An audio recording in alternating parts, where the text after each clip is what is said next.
জনাব আসাদ। বিসমিল্লাহির রহমানির রহিম।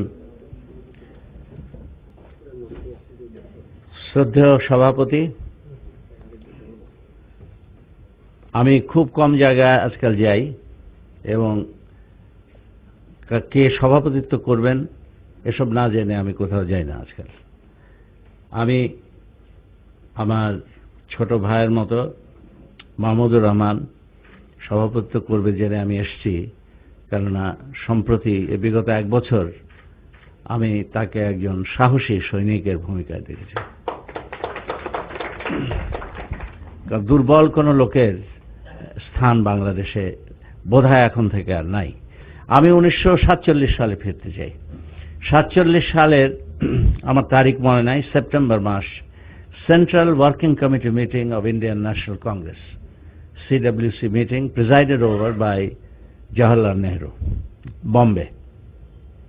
তার মধ্যে একটি লাইন, এই লাইনটি অনুগ্রহ করে আপনারা মনে রাখবেন। তার মধ্যে একজন প্রশ্ন করেছিলেন যে এই যে পাকিস্তান হয়ে গেল, ইস্ট পাকিস্তান ওয়েস্ট পাকিস্তান, আমাদের এই ভারত মাথাকে ভেঙে ভাগ করা হলো, এ কিভাবে এই জিনিস আমরা আমাদের সাইকিতে, ন্যাশনাল সাইকিতে কিভাবে অ্যাডজাস্ট করব। তখন একটা রেজলিউশন অ্যাডপ্ট করা হলো। সেই রেজলিউশনটার wording ran like this: we hereby decide to accept the present partition for the time being. এই ফর দি টাইম বিং শব্দটি আমি কোন রাজনীতিবিদ কিংবা সাংসদের মুখে 47 সাল থেকে আজ পর্যন্ত এই সেন্টেন্সটি দ্বিতীয়বার উক্তি করে মানুষকে জানিয়ে দেওয়া এটা শুনিনি। এবং সেই লক্ষ্যেই বিজেপিই থাকুক ক্ষমতায়, কংগ্রেসই থাকুক ক্ষমতায়, আর ইন্ডিয়ার কমিউনিস্ট পার্টির ক্ষমতায় থাকাও সেটা কোনো মুসলমানের জন্য কোনো সুসংবাদ নয়। কেননা আমি মনে করি, কেননা আমি তাদের সময় বেড়ে উঠেছি। এখানে আমরা যারা উপস্থিত আছি, ডেফিনেটলি সাদেক ভাই আমার চাইতেও বেশি একটু দেখেছেন। আমরা জানি আমরা কাদের সাথে লেখাপড়া করেছি, কাদের সাথে থেকেছি, কারা আমাদের প্রতিবেশী ছিল। সুতরাং ফর দি টাইম বিং এর ওপরে ভর করে একটা পরিকল্পনা, তাদের অনেক বুদ্ধি, তাদের অনেক ধৈর্য, এবং তারা আমাদের মতো এই পেঁয়াজ খাওয়া এই অস্থির জাতি 2 দিন 5 দিনের প্ল্যান করে, 3 মাসের প্ল্যান করে, তারপর আর মুসলমানের কিছু মনে থাকে না। গরম জাতি নাকি খুব। আমাকে আমার অঙ্কের মাস্টার প্রফুল্লবাবু বলতেন, অঙ্ক কি কবি, তুই তো 100 পাবি না, ওই 98-99 পাবি। তার কারণ তোরা গরুর গোস্ত খাস আর পেঁয়াজ আর রসুন খাস, তোরা হলো গরম। তো গরম হলে নাকি গণিত হয় না। তো এটা প্রমাণ করার জন্যই আমি ওই 200-তে 200ই পেয়েছিলাম আমার প্রবেশিকা পরীক্ষায়।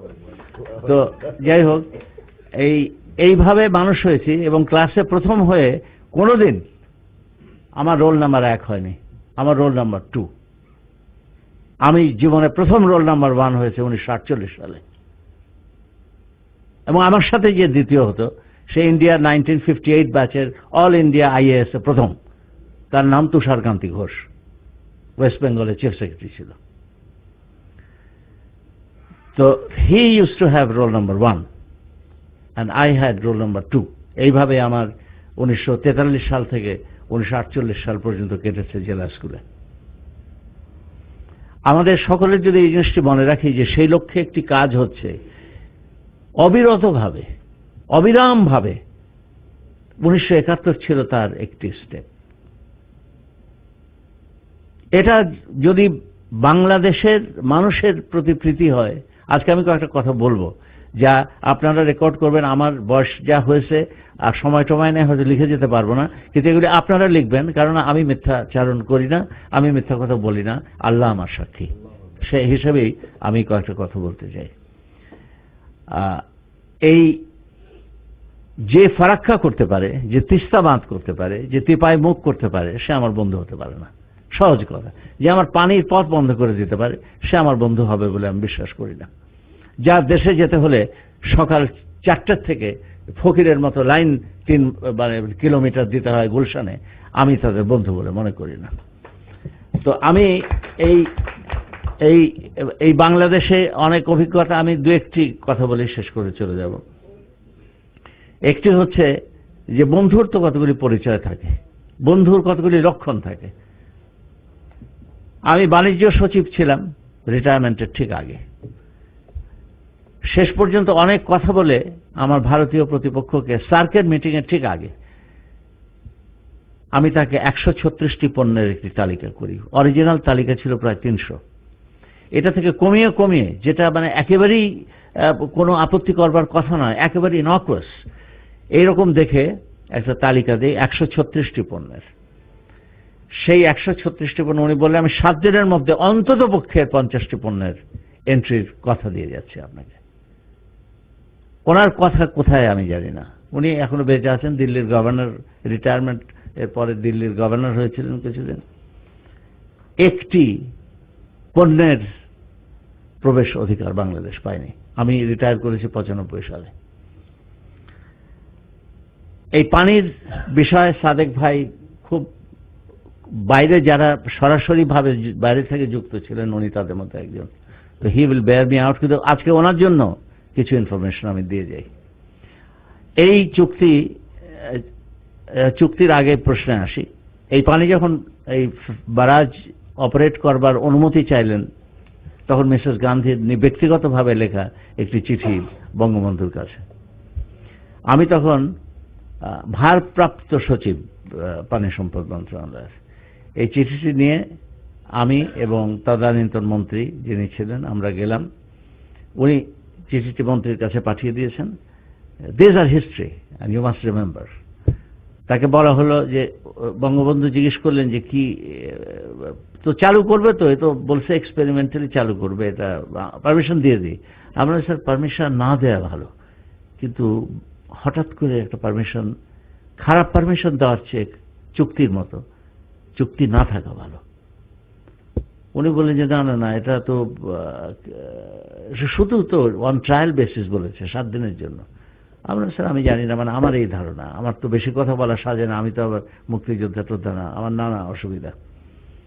তো সুতরাং আমার হলো, যাই হোক ওটা পার, উনি চিঠির উত্তর দিয়ে দিলেন সামান্যভাবে, হ্যাঁ আপনি ওই কথাটি আমি জোর করে, আমি এবং বিএম আব্বাস জোর করে ঢুকালাম যে ওই 7 দিনের জন্য এক্সপেরিমেন্টালি আপনি চালু করতে পারেন, কিন্তু এটা কিন্তু পার্মানেন্ট চালু নয়, এটাই ধরে নেওয়া হচ্ছে।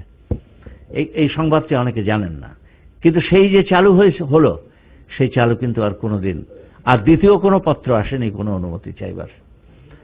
এবং 1996 সালে যখন নতুন একটা চুক্তি হলো, আওয়ামী লীগ সরকার করলেন, এই চুক্তিটি আমার কাছে পাঠিয়ে দেওয়া হয়েছিল আমার কমেন্টের জন্য একজন এমপি সাহেবকে দিয়ে।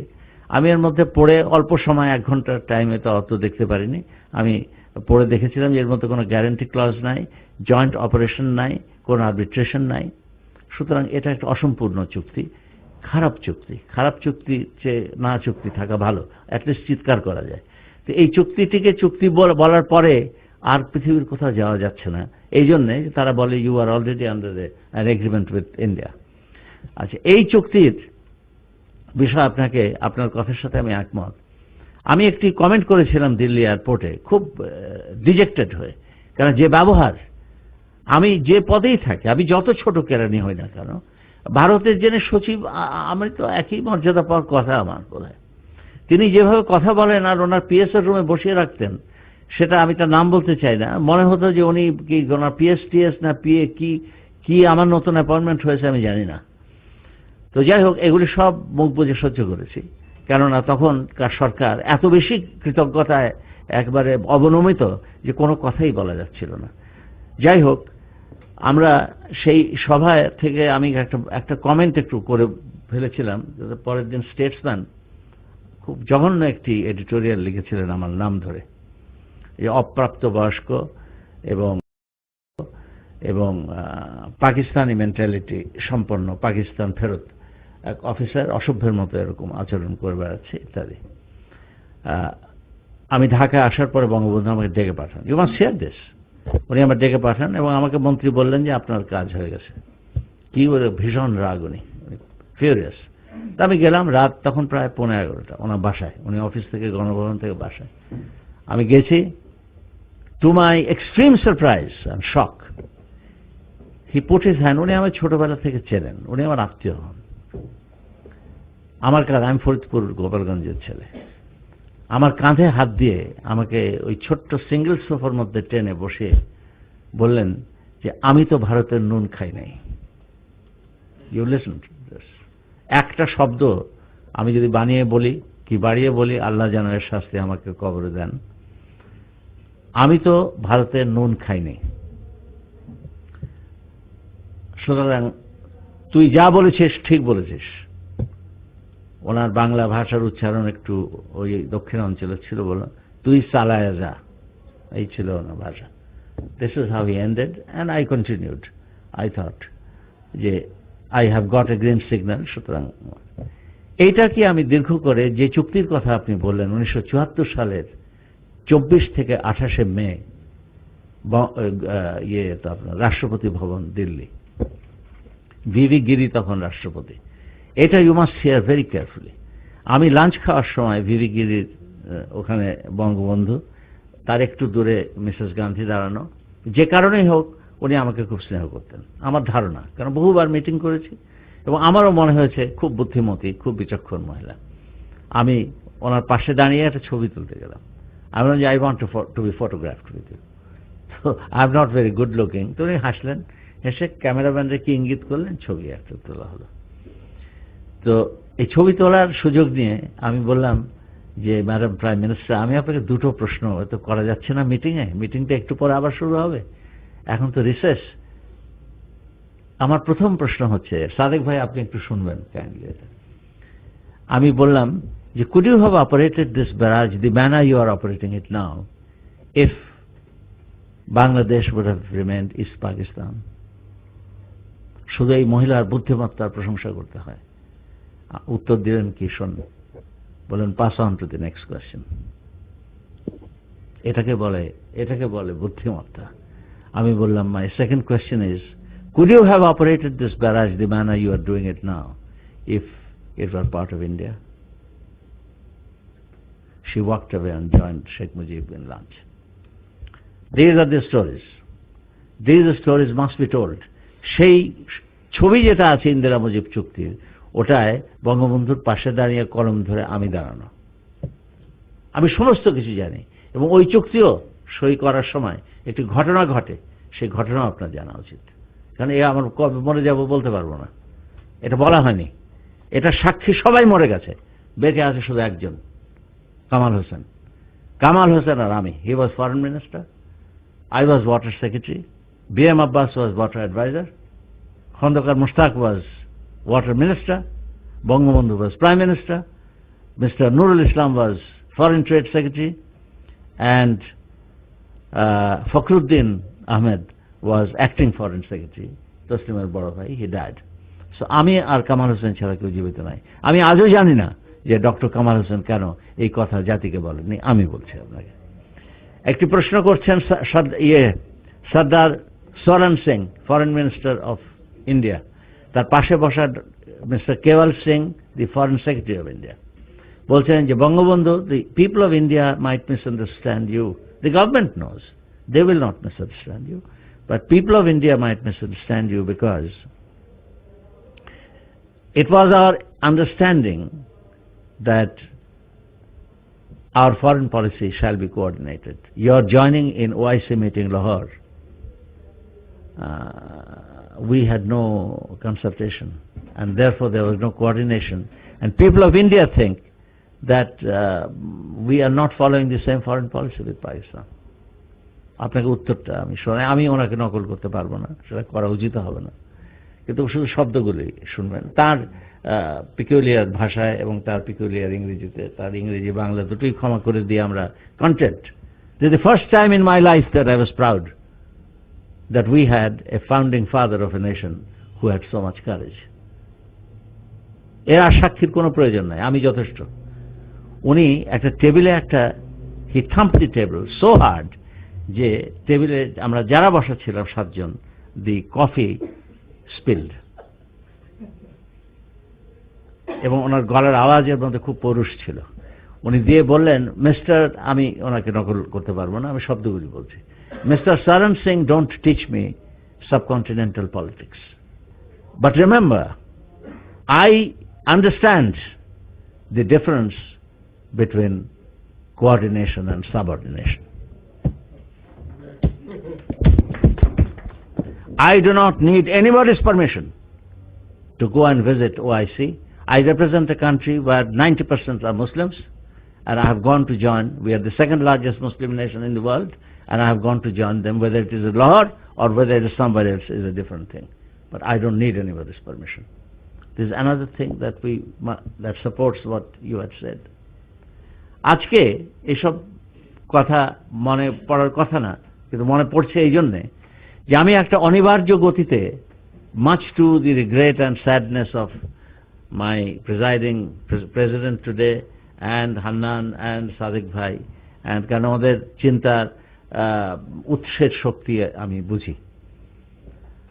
আমরা একটা অনিবার্য ভাবে সেই 47শে সেপ্টেম্বরের CWC রেজলিউশনের দিকে অগ্রসর হচ্ছি, এবং ভারতের যে সুচতুর অগ্রযাত্রা এটাকে ইমপ্লিমেন্ট করবার তার প্রথম ধাপ ছিল 1971। এটা কে কি ভাবেন আমার কিছু এসে যায় না। আমার রাজাকার, আমার পাকিস্তানি, আমি কোনো পৃথিবীতে কোনো মানুষ নাই আমি যাকে ভয় পেয়েছি। পৃথিবীর কোনো জাতির কাছ থেকে আমি না সিগারেট খেয়েছি, না পয়সা খেয়েছি, আমার প্রয়োজন হয়নি। আমি একটা সচ্ছল পরিবারের সচ্ছল সন্তান, এর প্রয়োজন হলে কি করতাম জানি না। তো এখন আমি আমার এক স্কুল ফ্রেন্ড, জানি না আপনারা চিনবেন কি চিনবেন না, মুস্তাফা মোয়াজ্জেম হোসেন, ডায়াবেটিক এটার সিনিয়র মোস্ট ডক্টর ছিলেন। উনি জাস্ট মাস 2 আগে মারা গেছেন। আমি ওনাকে মারতে উঠেছিলাম বছরখানেক আগে। উনি এই কথা বলেছেন 1 বছর আগে, যে আমরা পাসপোর্ট তো বহুবার বদলালাম, কি হবে, ইন্ডিয়ার পাসপোর্টের তো তবু পৃথিবীতে একটা সম্মান টম্মান আছে, এখন অ্যাটম বোমা টমা বানিয়েছে, আমাদের এই পাসপোর্ট দেখলেই সবাই ভুরু কোঁচকায়, সব ইমিগ্রেশন পৃথিবীর। তা আমরা ইন্ডিয়ান হয়ে গেলে কি ছিলাম, যাই তাই থাকবো, আমরা তো তুই হিন্দু হয়ে যা, এটাও হয়ে যা। তো বললো যে অধিকাংশ তো ছিলাম, তো নমশূদ্র ফুদ্র ছিলাম, হয়ে যাব। And I unnecessarily I don't go to beat anyone now, because I know যে বাংলাদেশের মানে আমার কি বলবো, এই কথা বলতে আমার যদি বুকের কোনো পাঁজর না থাকে তার জন্য আমি কোনো দুঃখ পাই না, আমার সমস্ত পাঁজর ভেঙে যায়। তো বাংলাদেশে আজকে 25% কমপক্ষে ব্যক্তি, বিশেষ করে যারা শিক্ষিত, এই শিক্ষিত বুদ্ধিজীবী 25% বিশ্বাস করে এবং কাজ করে যাচ্ছে নিরন্তর যাতে আমরা এক হয়ে যাই। এক তো ছিলাম। I had gone to attend a meeting, Bangladesh থেকে আমাকে ডেকেছিল, যাই হোক আমি দেখলাম সুলতানা কামালকেও ডেকেছিল।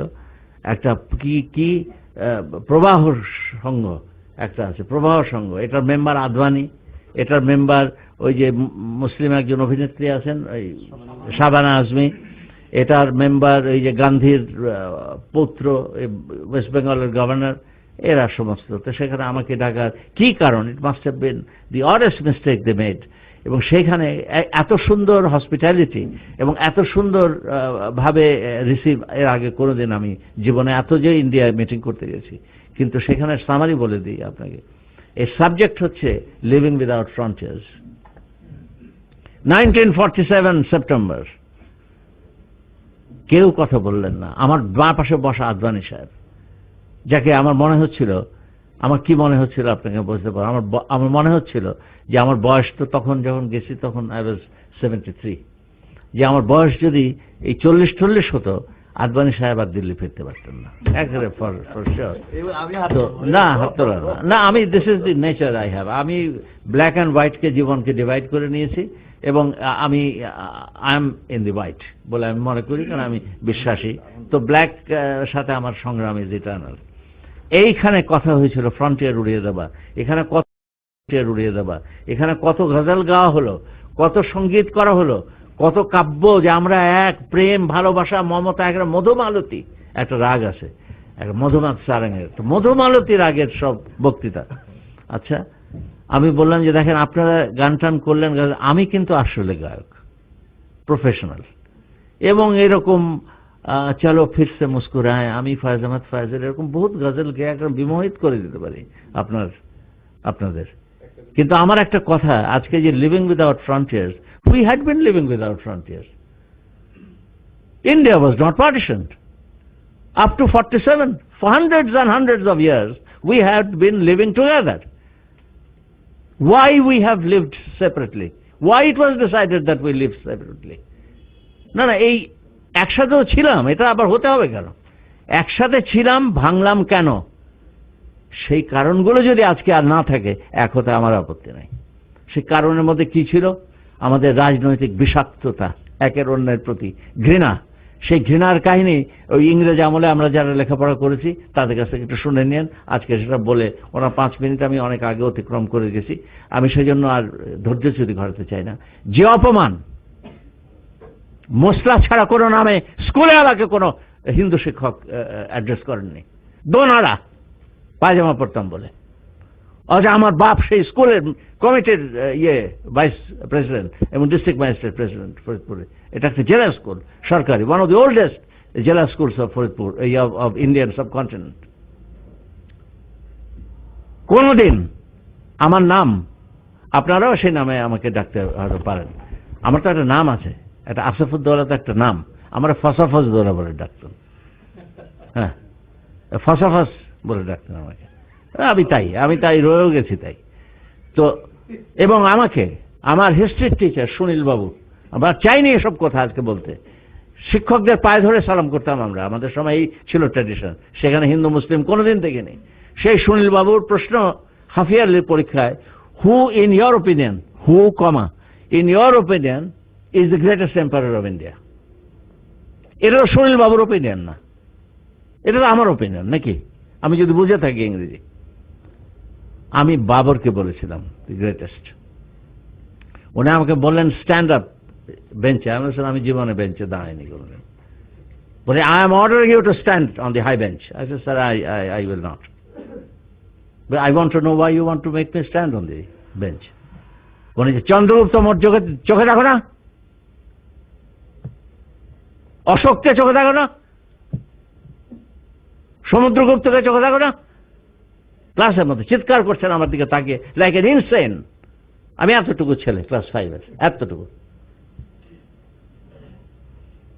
নিডেন পক্ষে আকবরকে দেখো না।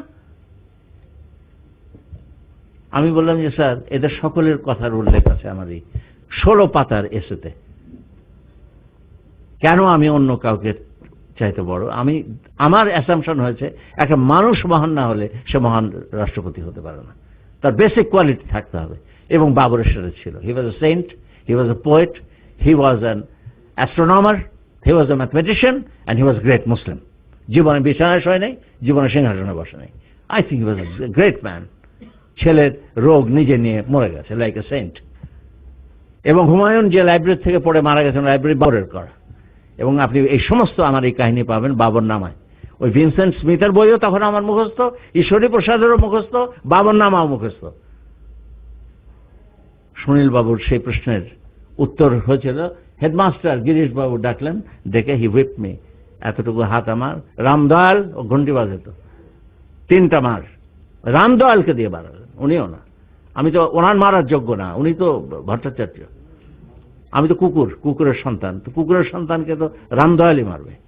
রামদয়ালের হাতের চাবুক খাওয়া যে লোক, আই এম ভেরি সরি, আমি আজকের লোক না, আমি আজকের লেখাপড়া করার লোক না। আমার বহু হিন্দু বন্ধু আছে, কিন্তু তাদের আমি দেখেছি, তাদের বাড়িতে তারা দাওয়াত করেছে, আমি যখন চলে এসেছি বই ফেলে এসেছিলাম ভুল করে, মোহন সিরিজের একটি বই, দস্যু মোহন। এইটা আবার আনতে গিয়ে দেখি তার মা তাকে অকথ্য ভাষায় গালাগালি করছে, যে ঘরে বসেছিলাম ওই ঘর ধুচ্ছে, ওই চেয়ার ধরছে, কি বলে পরিষ্কার কর, সাফ কর, অপবিত্র হয়ে গেছে সব। 1944, I am not telling you one single lie. আজকে আমাকে ডেকেছেন এর উপরে কি বলবো? করিডোর মানে জানি না, একবার বলে ট্রানজিট, একবার বলে করিডোর। এদেশে কি মানুষ ইংরেজি শিখেছে না ইংরেজি শেখেনি, নাকি ভাবে যে আর কেউ কিছু ইংরেজি শেখেনি? এখন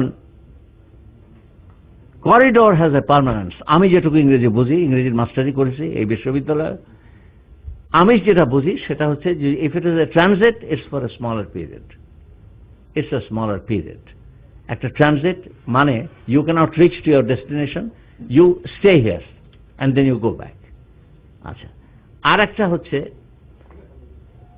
একটা হচ্ছে corridor. Corridor has a permanence, that there is a permanent route, a permanent width and a permanent length, through which you go and you are permitted to use it the way you like. এটা একটা corridor, একটা অধিকার সৃষ্টি হয়। কেমন? আমার মাল যখন নেপালে যায়, আমি কমার্স সেক্রেটারি থাকতে যখন ওই পেঁয়াজ আর ডাল ইম্পোর্ট করি নেপাল থেকে, টু মাই শক আমি ইন্ডিয়ান কমার্স সেক্রেটারিকে ফোন করলাম ঢাকা থেকে, যে কি ব্যাপার যেতে জানা, বলে না এটা তো transshipment, your trucks cannot go beyond the borders of Dinajpur, then my trucks will take it to Nepal. তো আমি বুঝলাম না, তার আরেকটা শিখলাম, ট্রান্সশিপমেন্ট। এর কোনটা, এই করিডোর বলতে কি বোঝায় আমি জানি না। আমি যেটা বুঝি, এরকম করিডোর কোনো স্বাধীন দেশ কোনো স্বাধীন দেশকে দেয় না। আপনি ইউরোপিয়ান ইউনিয়নের দৃষ্টান্ত এখানে আনবেন না, the civilization is different, the background is different, এই সমস্ত ফুজুল কথা বলে। সুতরাং আমি ঘোর বিরোধী এটার। এটা ট্রান্সশিপমেন্ট হতে পারে, এটা করিডোর হতে পারে না।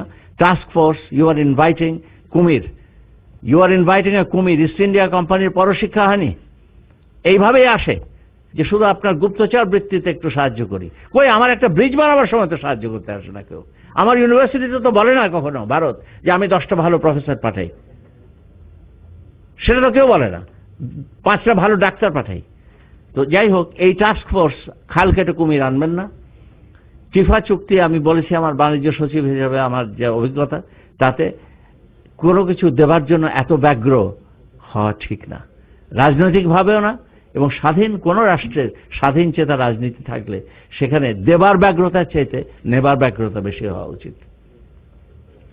আর জাতীয় ঐক্যের কথা আমি ওনার সাথে একমত। আমি ডিটেইলে যাব না আজকে, এটা সাবজেক্টও যখন ওইভাবে হাইলাইটেড হয়নি। শুধু একটি কথা, যে আমরা এমন নেতৃত্ব নাই, আমাদের সোজা হিসাব, এমন নেতৃত্ব আমাদের বর্তমানে নাই যেখানে ঐক্য সমৃদ্ধ হয়, যেখানে ঐক্য সংহত হয়, যেখানে আমাদের একের পরস্পরের মধ্যে সংঘাত এবং বিভেদের রেখাগুলি কেউ তুলে দিতে পারে, সেরকম নেতৃত্বই নাই। আমরা আল্লাহর কাছে প্রার্থনা করি এমন নেতৃত্বের, যে আমাদের এক ভাইকে আর এক ভাইয়ের সাথে মিলিয়ে দিক। এখন তো এমন অবস্থা হয়েছে, একদল বলে খোদা হাফেজ, একদল বলে আল্লাহ হাফেজ, হ্যাঁ, একদল বলে বাংলাদেশ জিন্দাবাদ, একদল বলে জয় বাংলা। কার সাথে? একজন বলে বিসমিল্লাহির রহমানির রহিম, একজন বলে পরম করুণাময়। বুঝতে পারি না, আমি নিজে এই বয়সে আই গেট কমপ্লিটলি কনফিউজ। এদের তো আলাদা এখন সমাধিক্ষেত্র হওয়া উচিত, আলাদা কবরস্থান, এটা একসাথে ওখানে মানামারি হবে আলাদা। যারা আওয়ামী মাইন্ডেড তাদের আপনারা আলাদা কবরস্থ হবেন, যারা অবশ্য আপনারা কবরে যাবেন না, পুড়বেন, সে আপনাদের ইচ্ছা। আর যারা কবরে যেতে চান, বিএনপির আলাদা কবরস্থান হওয়া উচিত। এই অবস্থায় আজকের এই মিটিংটায় আমি এসেছি, আমার একটা সারা বছরের একটি পারিবারিক দিন, আমাদের একটি 7 ভাই বোন এখনো জীবিত আছি, আমারই বয়স 74 পার হয়ে গেছে। সুতরাং আর বড় বোন অপেক্ষা করছে সকাল সেই 10টা থেকে, যে আজকে 7 ভাই বোন সকাল 10টা থেকে রাত 12টা একসাথে থাকবো। আমি শুধু এইটার জন্য না, একটা হচ্ছে এই যে আমার দুই পাশে যে দুই, আর এই যে সাদেক ভাই, এই এনাদের এই নাম দেখে ইয়ে হয়ে গেলাম, নরম হয়ে গেলাম। আর নরম হয়ে গেলাম এই সাবজেক্ট দেখে, যে এই সাবজেক্টের উপরে তো কথা, এর কিছু ভাব প্রকাশ না করে এই নীরবে তো আর থাকা যায় না, আর যাচ্ছে না থাকা নীরবে, বেশি বলতে হবে আজকে না। এবং আমাদের এর পেছনে রুখে দাঁড়াতে, আমাদের ছেলেরা কোথায়, আমাদের ছেলেমেয়েরা কেন কথা বলে না? এই তরুণ আমাদের সন্তান হতে পারে না কেন? কিরকম বাপমা সন্তান শেখাচ্ছে, যে যাদের সাথে, যারা তোমাকে মানুষের সমান গ্রাহ্য করে না, তুমি তাদের সাথে এক হয়ে যেতে চাও। তুমি কি দেখেছো, কখনো ভেবেছো যে আমার বাপ তো একসাথে ছিল?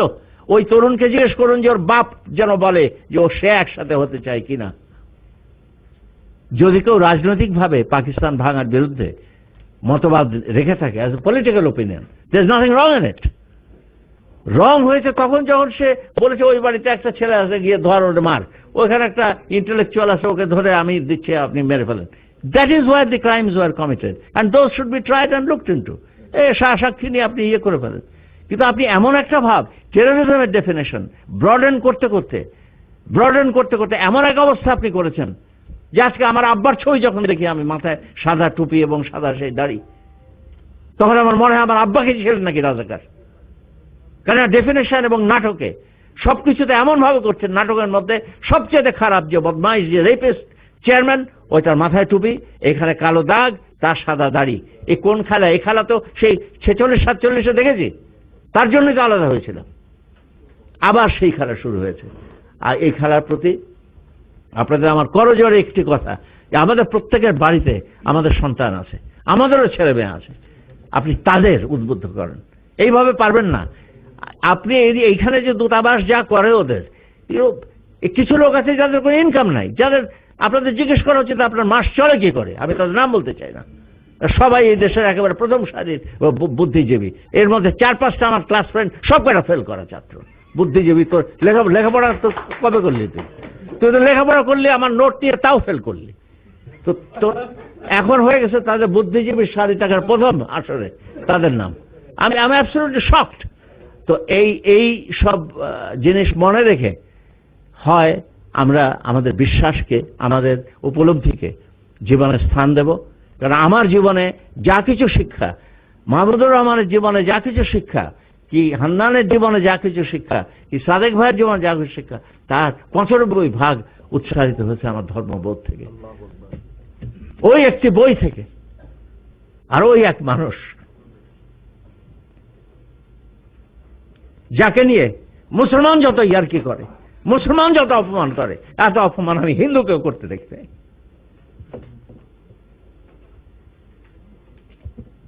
যেভাবে তার নাম নেয়, যে অশ্রদ্ধার সাথে তার নাম নেওয়া হয় এই বাংলাদেশে, ধর্মান্তরিত হয়তো কোনো অসুবিধা নেই। আমার বাসায় তো একটা পোস্টার লাগিয়ে দেবো, এখানে ধর্মান্তরিত হয়। মুসলমান হিন্দু যাহারা, তারা পূর্ণ হিন্দু হইবার জন্য 24 ঘন্টা খোলা রয়ে আছে এই বাড়ি। Come touch the Gita and become Hindu. তারপর আপনি বলেন যে আল্লাহ রসুল খারাপ, ইসলাম খারাপ, সব আমি মেনে নেবো। কিন্তু আপনি মুসলমান নাম ধারণ করে এটা যদি বলেন, আমি প্রতিবাদ করতে উঠে দাঁড়াবো। তারপরও আপনি যদি বলেন আমি আপনাকে গলার টুটি চেপে ধরবো, তাতে আপনি আমাকে হয় মারবেন, তাহলে আমি আপনাকে মারবো। জীবনে এই একটা পজিশন এসছে জীবনে।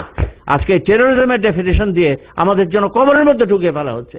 আজকে নামাজ পড়তে আমার এক বন্ধুকে, যে 5 ওয়াক্ত সালাত পড়ে এই 7 নম্বর রোডে ধানমন্ডিতে, সারা জীবন মাথায় টুপি দিয়ে ওর সাথে দেখা হয় রাস্তায় আমার, সেদিকে টুপি পকেটে নিয়ে যায়, টুপি পকেটে নিয়ে যায়, লজ্জা লাগে। আমাকে ক্ষমা করবেন for the little outburst I had. I thank you for all the tolerance. Please forgive me if I have hurt anyone's sentiment. But I am excited probably because I am in very poor health. My diabetic level is 20 and my lower blood pressure is 125 all the time. So I get angry. I have a feeling I will not live very long. But I would not like to be buried in a country যেখানে আজানের আওয়াজ পাওয়া যায় না। Don't bury me, burn me. আছে গঙ্গার ধারে, এখানে আমাকে চিতায় জ্বালাবেন আপনারা। যদি সেই দিন এই দেশের মসজিদে আজান ধ্বনিত না হয়।